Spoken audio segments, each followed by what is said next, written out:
रावण लंका का महान और पराक्रमी राजा था, जिसकी शक्ति, बुद्धिमत्ता और तपस्या की प्रसिद्धि तीनों लोकों में फैली हुई थी। वो वेदों का ज्ञाता था, योद्धाओं में अग्रणी था और किसी भी युद्ध में पराजित नहीं होता था। रावण न सिर्फ राक्षसों का राजा था, बल्कि भगवान शिव का प्रबल भक्त भी था। उसने कई वर्षों तक घोर तप किया था और शिव जी से अनेक वरदान प्राप्त किए थे। परंतु समय के साथ शक्ति और विजय का नशा उसके भीतर अहंकार के रूप में पनपने लगा था।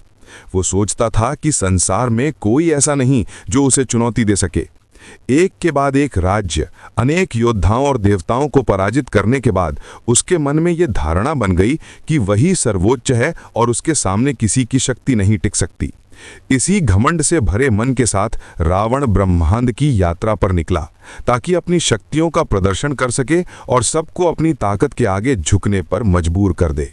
वो जहां भी पहुंचता वहां उसे सम्मान मिलता, भय मिलता या पराजय मिलती। हर विजय के साथ उसका अहंकार बढ़ता गया। इसी यात्रा में एक दिन वो उत्तर दिशा की ओर बढ़ते बढ़ते कैलाश पर्वत पहुंच गया। हिमालय की गोद में स्थित कैलाश कोई साधारण स्थान नहीं था, बल्कि स्वयं भगवान शिव का पवित्र निवास था। कैलाश के आसपास दिव्य शांति फैली हुई थी। बर्फ की चोटियां चमक रही थीं, मंद हवा में डमरू की ध्वनि सी गूंज रही थी और वातावरण में अनोखी आध्यात्मिक ऊर्जा अनुभव हो रही थी। लेकिन जब रावण ने जाना कि कैलाश भगवान शिव का निजी निवास है और यहाँ कोई भी शिव के ध्यान में व्यवधान नहीं डाल सकता, तो उसके भीतर का अहंकार चुभने लगा। रावण ने सोचा कि वो तो शिव का परम भक्त है, उसे तो बिना लोके दर्शन की अनुमति होनी चाहिए। उसे और अधिक क्रोध तब आया जब कैलाश के द्वारपाल नंदी ने उसका मार्ग रोका। नंदी ने हाथ जोड़कर विनम्र स्वर में बोले, हे लंकेश्वर रावण, भगवान शिव ध्यान में लीन हैं और जब तक वे स्वयं आदेश न दें, कोई भी उनके धाम में प्रवेश नहीं कर सकता। आपको प्रतीक्षा करनी होगी। रावण के कानों को ये शब्द अपमान जैसे लगे। उसने क्रोधित होकर कहा, मैं रावण हूं, तीनों लोकों का विजेता, देवताओं का विजयी, और तुम जैसे एक साधारण बैल मुझे रोक रहे हो? क्या तुम्हारी हिम्मत है कि तुम मुझ पर नियम लागू करो? नंदी ने शांत भाव से उत्तर दिया, असली भक्त कभी अहंकार नहीं करता। जहां अहंकार है वहां भक्ति नहीं।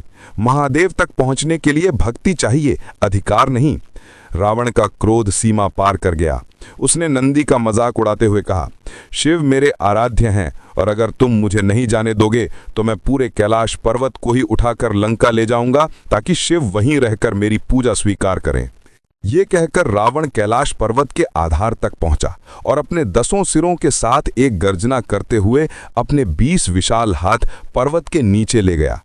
उसने जोर लगाया और पूरे पर्वत को उठाने का प्रयास शुरू किया। उसके प्रयास से पूरा कैलाश हिल उठा। पृथ्वी कांपने लगी, आकाश में कंपन होने लगा, बर्फ के पहाड़ों से हिमखंड टूटकर गिरने लगे और जीव जंतु इधर उधर भागने लगे। पूरे संसार ने उस कंपन को महसूस किया। कैलाश मंदिर के भीतर माता पार्वती चिंतित हो उठी। पूरा महल जैसे डगमगाने लगा। पार्वती ने पूछा, स्वामी, ये कंपन किस कारण है? ऐसा कौन हो सकता है जिसने कैलाश को हिलाने की कोशिश की है? शिव जी ने अपनी आंखें खोली और शांत मुस्कान के साथ उत्तर दिया, पार्वती, हमारा भक्त रावण अपने अहंकार में डूबकर कैलाश उठाने का प्रयास कर रहा है। उसकी भक्ति अब विनम्रता नहीं बल्कि अभिमान में बदल गई है। बाहर पर्वत के नीचे रावण लगातार प्रयास कर रहा था। उसकी नसें तन गईं, शरीर से पसीना बहने लगा और गगन भेदी गर्जन पर्वतों के बीच गूंजने लगा। वो चिल्लाया, शिव, यदि तुम स्वयं मेरे पास नहीं आते तो मैं तुम्हें और कैलाश को अपने साथ ले जाऊंगा। उसकी आवाज अहंकार से भरी थी, भक्ति से नहीं। भीतर शिवजी अब भी शांत थे। उन्होंने बिना क्रोध के, बिना हिंसा के मात्र एक उपाय किया। उन्होंने अपना दाहिना पैर थोड़ा ऊपर उठाया और फिर बहुत धीरे से अपना अंगूठा जमीन पर दबा दिया। उनके पांवों के स्पर्श मात्र से कैलाश का भार कई गुना बढ़ गया। पर्वत अचानक और भारी हो गया और रावण के हाथ उसके नीचे कुचलने लगे। उसकी उंगलियों की हड्डियां चटकने लगीं, बाहें कांपने लगीं, उसकी शक्ति क्षीण होने लगी। रावण ने अधिक जोर लगाया पर पर्वत और भारी होता गया। उसकी गर्जना चिल्लाहट में बदल गई। वो पीड़ा से तड़प उठा। उसका अहंकार टूटने लगा। पहली बार उसे ये महसूस हुआ कि उसकी सामर्थ्य चाहे कितनी भी बड़ी हो, पर भगवान की शक्ति के आगे कुछ भी नहीं।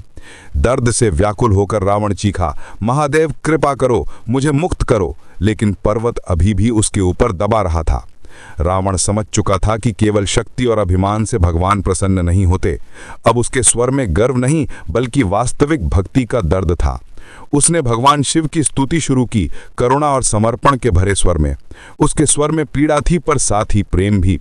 उसने अपने प्राणों की परवाह किए बिना शिव तांडव स्तोत्र का आरंभ किया। पर्वत का भार उसके शरीर को कुचल रहा था, पर उसके स्वर और अधिक मधुर होते जा रहे थे। ये वो क्षण था जब उसका अहंकार टूट रहा था और उसकी भक्ति पुनः खिल रही थी। पूरी सृष्टि में गूंज फैल गई। एक भक्त अंततः अहंकार छोड़कर प्रभु के चरणों में समर्पित हो रहा है। रावण का परिवर्तन शुरू हो चुका था और आगे उसका जीवन एक नई दिशा लेने वाला था। रावण पर्वत के नीचे दबा हुआ कराह रहा था। उसके हाथ फट चुके थे, रक्त बह रहा था, हड्डियां चटक रही थीं, पर उसके स्वर थमे नहीं। वो शिव स्तुति में लीन हो चुका था।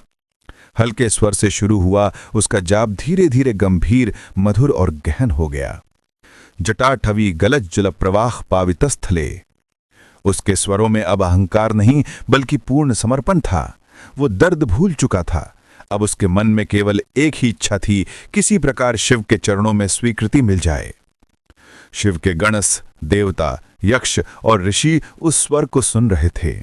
सभी को अनुभव हो रहा था कि रावण का हृदय सचमुच बदल रहा है। उसके भीतर की आग शक्ति या घमंड की नहीं बल्कि भक्ति और प्रेम की आग थी। पर्वत के नीचे उसका शरीर टूट रहा था, पर उसकी आत्मा जाग रही थी। उसकी आवाज में वो तड़प थी जो केवल सच्चे प्रेम और सच्ची प्रार्थना में होती है। स्तोत्र गूंजने लगा। ब्रह्मा ने सुना, विष्णु ने सुना, दिशाओं ने सुना और स्वयं कैलाश ने रावण की भक्ति को महसूस किया। पर्वत के भीतर बैठे महादेव की आंखें धीरे धीरे खुलीं। शिव ने मुस्कुराकर पार्वती की ओर देखा और बोले, पार्वती, अब वो वापस वही बन रहा है जो पहले था, एक भक्त। पार्वती ने कहा, उसने अहंकार के कारण अपराध किया, फिर भी भक्ति के कारण मोक्ष की ओर लौट रहा है। ये कैसा विरोधाभास है? शिव ने उत्तर दिया, भक्ति में गिरना समस्या नहीं है, पर गिरकर भी प्रभु से मुख न मोड़ना सबसे बड़ी शक्ति है। जो वापस लौट आता है वही सच्चा भक्त है। शिव उठे। उन्होंने अपने चरणों में बधी घुंघरुओं जैसी नादमयी ध्वनि के साथ अपना पैर पर्वत से पुनः उठा लिया। उसी क्षण कैलाश का भार रावण के हाथों से हट गया। पर्वत स्थिर हो गया और रावण जमीन पर गिर पड़ा। उसका शरीर टूटा हुआ था पर मन शांत था। वो अश्रुपूर्ण आंखों से उसी स्थान पर सिर झुकाकर पड़ा रहा। कुछ क्षण बाद उसके सामने प्रकाश की धारा उतरी। शिव स्वयं प्रकट हुए। जटाजुट से बहती गंगा, मस्तक पर अर्धचंद्र, गले में सर्प, भस्म से लिपा शरीर, हाथों में डमरू और त्रिशूल। उनका आगमन देवताओं और प्रकृति के लिए उत्सव जैसा था। रावण उछने की शक्ति नहीं रखता था, पर वो अपनी पूरी क्षमता से झुका। वो कुछ कह नहीं सका, केवल रो पड़ा। शिव उसके पास आए और अत्यंत कोमल स्वर में बोले, रावण, तुम्हारा शरीर आज टूटा है, पर तुम्हारा अहंकार इससे भी अधिक टूट गया है। आज तुमने शक्ति नहीं भक्ति को चुना है। ये पीड़ा तुम्हारी तपस्या बन गई है। रावण कांपते हुए बोला, प्रभु, मैं मूर्ख था। मैंने अपने आप को अपने ही भक्त होने से ऊपर समझ लिया। मेरी हर विजय, हर शक्ति आपके दिए हुए वरदानों की देन थी, पर मैं भूल गया। मेरी भक्ति को क्षमा करें। शिव मुस्कुराए। गुस्से का कोई भाव नहीं था, जैसे पिता अपने बच्चे को मार्ग दिखाता है। रावण, तुम्हारा अपराध तुम्हारे अहंकार से उत्पन्न हुआ था, पर तुम्हारा प्रायश्चित तुम्हारे समर्पण में है। मैं प्रसन्न हूं, तुम उठो। शिव के स्पर्श से क्षण भर में रावण के घाव भरने लगे। टूटी हड्डियां जुड़ गईं, शरीर पुनः अपनी शक्ति से भर गया। रावण ने विस्मित होकर देखा, जिन हाथों से उसने पर्वत उठाने की कोशिश की थी वे अब पूरी शक्ति से चमक रहे थे। पर उसके मन में अब गर्व नहीं था, केवल कृतज्ञता थी। वो शिव के चरणों में गिर पड़ा और बोला, प्रभु, मुझे आपकी भक्ति के अलावा कुछ नहीं चाहिए। शिव ने उत्तर दिया, हर भक्ति के लिए एक संतुलन जरूरी है। भक्ति में विनम्रता होनी चाहिए, नहीं तो वही ताकत विनाश बन जाती है। आज तुमने ये सीख ली। शिव ने फिर अपना हाथ उसके कंधे पर रखा और कहा, रावण, तुमने स्तुति में जो श्लोक गाए हैं वो इतने प्रभावशाली, इतने अद्वितीय और इतने भावपूर्ण हैं कि सृष्टि के अंत तक उन्हें महादेव की स्तुति के रूप में याद किया जाएगा। उन्हें शिव तांडव स्तोत्र कहा जाएगा। जो भी इसे प्रेम और भक्ति से गाएगा उसे मेरे आश्रय की अनुभूति सदैव मिलेगी। रावण के नेत्र भर आए। उसे विश्वास ही नहीं हो रहा था कि जिस अपराध को वो क्षमा योग्य नहीं समझ रहा था, उसी से शिव ने संसार को एक दिव्य स्तोत्र प्रदान कराया। शिव ने आगे कहा, रावण, तुम्हारी भक्ति मुझे बहुत प्रिय है। भक्ति रखो, पर अभिमान मत आने देना। रावण ने गहरी सांस लेकर प्रणाम किया। उसके मन में अब शक्ति की चाह नहीं थी, बल्कि भक्ति की शांति थी। शिव ने उसे एक वरदान देते हुए कहा, तुम जहां भी सच में मुझे पुकारोगे, मैं वहां रहूंगा। पर याद रखो, भक्ति में अधिकार नहीं, विनम्रता होती है। ये वचन सुनकर रावण की आंखें चमक उठीं। वो लंका का राजा था, लेकिन आज पहली बार उसे लगा कि सबसे बड़ा खजाना शक्ति नहीं, बल्कि भगवान का प्रेम है। वो कैलाश से लौटते समय किसी विजेता की तरह नहीं, बल्कि एक विनम्र भक्त की तरह उतर रहा था। नंदी ने उसे देखा, पर अब रावण के स्वर में कोई कठोरता नहीं थी। उसने झुककर कहा, मैंने आपको अपमानित किया, उसके लिए क्षमा करें। नंदी ने प्रसन्न होकर उत्तर दिया, भक्ति में कोई शत्रु नहीं, केवल सीखने वाले होते हैं। रावण मुस्कुराया और उसकी आंखों में गहरी भक्ति झलक रही थी। कैलाश से वो हाथ जोड़कर रवाना हुआ। हवा में घमंड नहीं, बल्कि दिव्यता का भाव था। उस दिन से रावण का नाम सिर्फ पराक्रम के कारण नहीं, बल्कि शिव भक्ति के कारण भी अमर हो गया। जब भी कोई भक्त शिव तांडव स्तोत्र का पाठ करता है, उसमें रावण की वो भक्ति और समर्पण की शक्ति धड़कती है जिसने अहंकार की जगह प्रेम को अपनाया। और ये कथा सदा याद दिलाती है, सबसे बलवान वही नहीं जो पर्वत उठाए, बल्कि वो है जो अपने भीतर के अहंकार को गिरा सके और प्रभु के चरणों में झुक सके। भक्ति वहीं पूर्ण मानी जाती है जहां समर्पण हो, और समर्पण वहीं सच्चा होता है जहां अहंकार समाप्त हो।